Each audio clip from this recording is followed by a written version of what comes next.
This video is way overdue and the bandwagon's already gone, but whatever, I've already made it, so why not? And I'm already poured enough time as it is, so I'm not gonna let it go to waste. So, yeah. It's been 6 years, Nintendo. 6 years. So let's see what we have in store for us.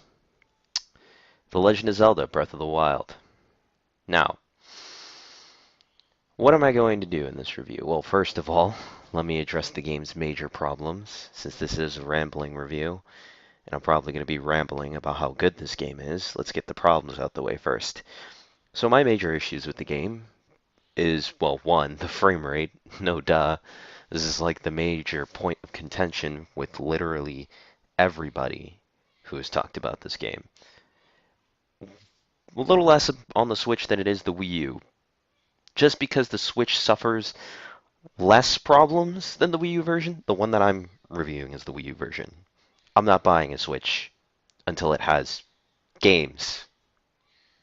Yeah, cold to say, I know, but games. Also, let me also mention the transitions. I didn't know what to do. I just recorded way too much gameplay, so I tried cutting it up, and I just threw a bunch of transitions together. So if the transitions look weird and funky, not my fault. I don't normally like doing transitions, um, because they're a little bit weird. Anyways, back to the point. Basically, besides the frame rate, my other points of contention can be a little bit to the weapon system. The degradation system is a little weird, but I never really like that in most games because the weapons degradation system is just, what's the word? The result of most systems that try to go for a roguelike feel in an open world. And it's kind of annoying, but over time you learn to get used to it. And let me just say this now. Any weapon you find in the wild, just don't worry about it. Don't worry about keeping it safe or in your back pocket. Like, yeah, okay, keep the stronger weapons for the stronger enemies, but like enemies you may deem stronger, like the bigger moblins, you know. No, bigger moblins. They're just called moblins. For like moblins or bokoblins or Lizalfos, you know, keep those weapons for those enemies. But if you're gonna take on like small ones like bokoblins and maybe like the Octoroks, even, just don't worry about it. Just waste the weapon. That's all the weapons are there for. They're just fodder. So that that's that is something I can see people not be into, which I guess is a bad thing. I don't really see it as a bad thing. That's probably because I don't grow too attached to most of my weapons. In fact, I kind of don't like when I grow attached to my weapons because then I reach a point where it's like I find a weapon that's better than mine's and I can't upgrade my weapon anymore, but I want to keep my weapon. So it ends up being a huge problem um, overall. And that's kind of annoying. Here, it's not that bad. Mainly because the game is kind of built around the whole mechanic in the first place. You know, that's why you're able to throw weapons and they do damage when you throw them. And there's a system in place where if your weapon's breaking, you throw it while it's breaking, it does critical damage. So it is built around it.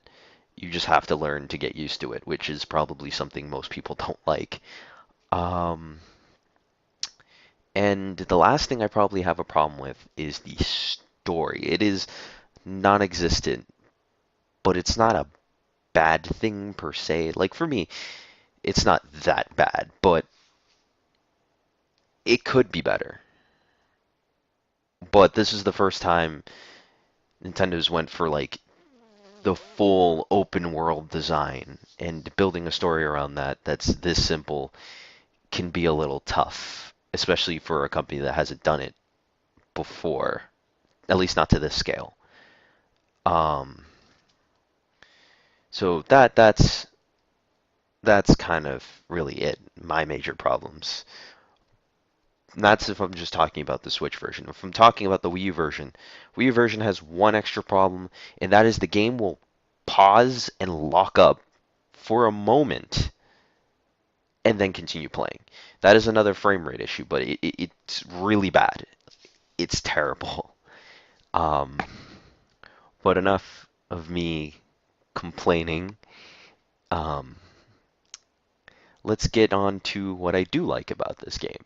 So first of all, right off the bat, you can go wherever you want. This is the type of open world game where the entire world is your, what's the word, oyster? I don't even know.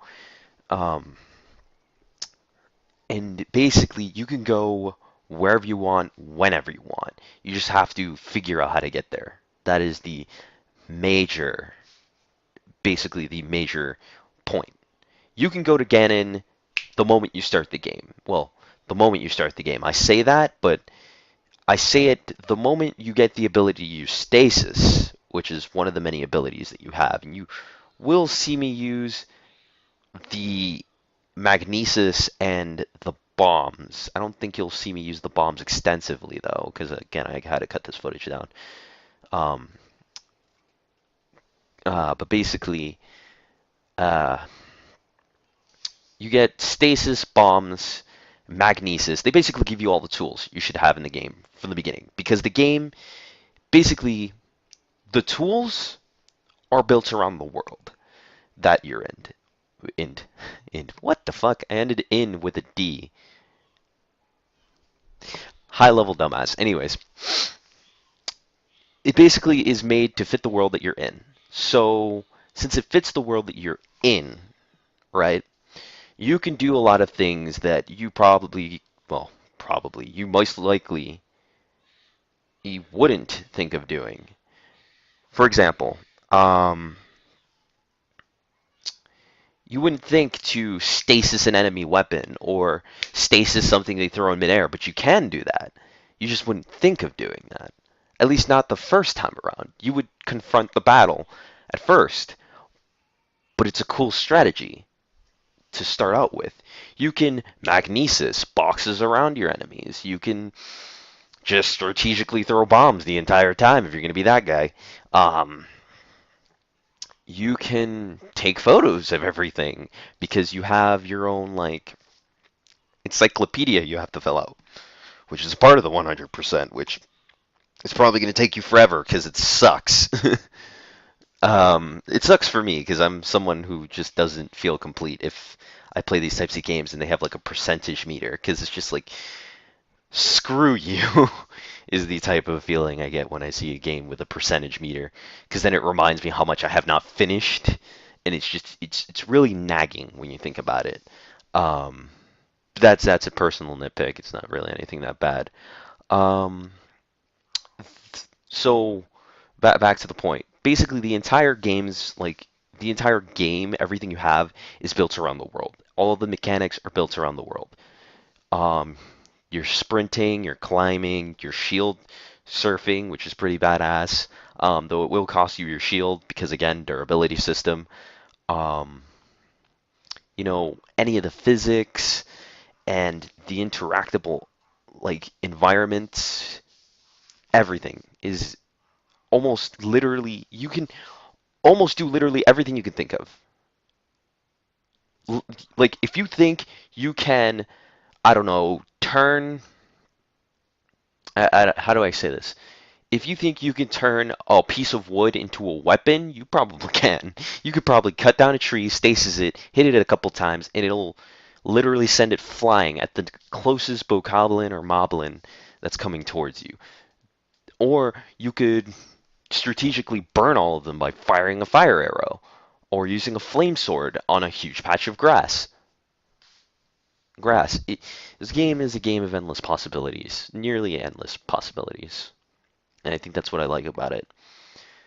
It tries to be open, and that's the best part. And that's why the story doesn't really bother me. Because of the fact that it's being so open. The game is built around the world. Your experience comes from the world, not the story. So, really, the story takes the back seat, whereas the game itself takes the front seat, which I don't think is a bad thing, personally. Because, honestly, a lot of the times, unless I know I'm going to go into a game where the story requires my full attention, I kind of just don't give a fuck about story. Like, I just don't. I care more about the game being playable, fun to play like at any point, even if it's like a horror game. It has to be fun. At least it has to have mechanics that make the fear real and fun. Back on topic, this game makes the world feel open, like you're adventuring through an area. You're going from point A to point B. I can guarantee you this: you will not walk through one area and know everything there. You will have to actively search every corner to know everything there. Because there are many moments where I've walked past a shrine, which, by the way, the shrines are basically your mini dungeons. And these mini dungeons act as these, how do I say it, like an experience system. You get 4 orbs, which is like essentially a level up, and you can pay an orb, those 4 orbs, for one level up item.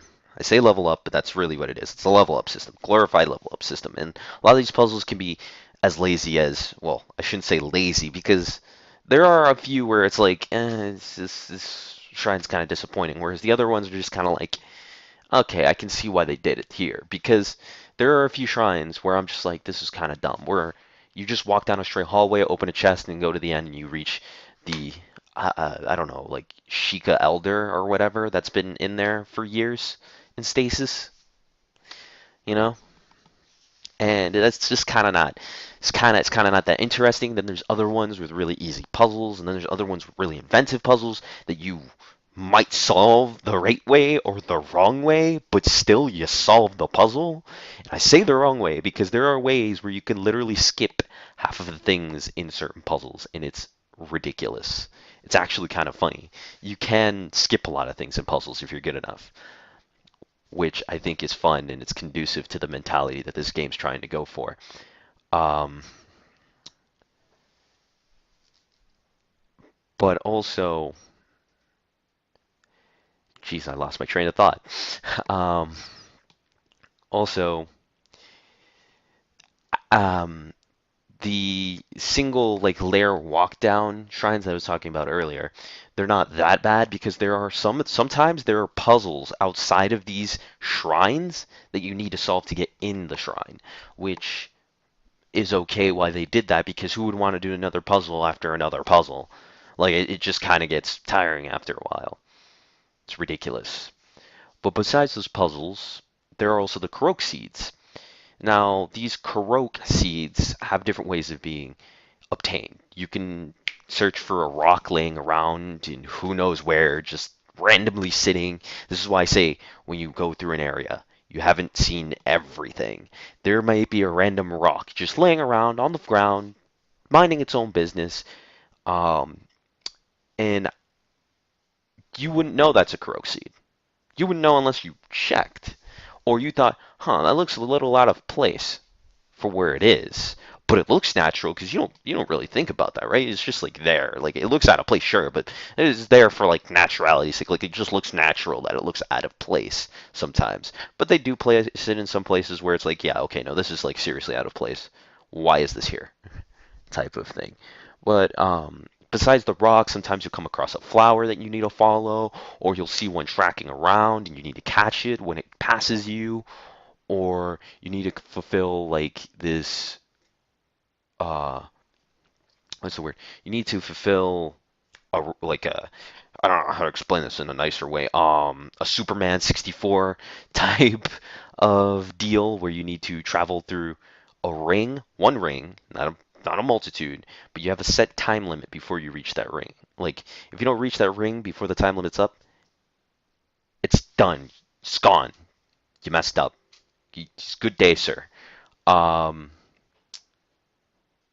that's basically it, really. Um, besides that, it's a really good game, and I'm not really gonna go for a rating system at all. So I'm just gonna say go play it, because rating system's kind of not a good thing to rate anything on. And I think I might not rate anything further. I just might say play it or don't play it.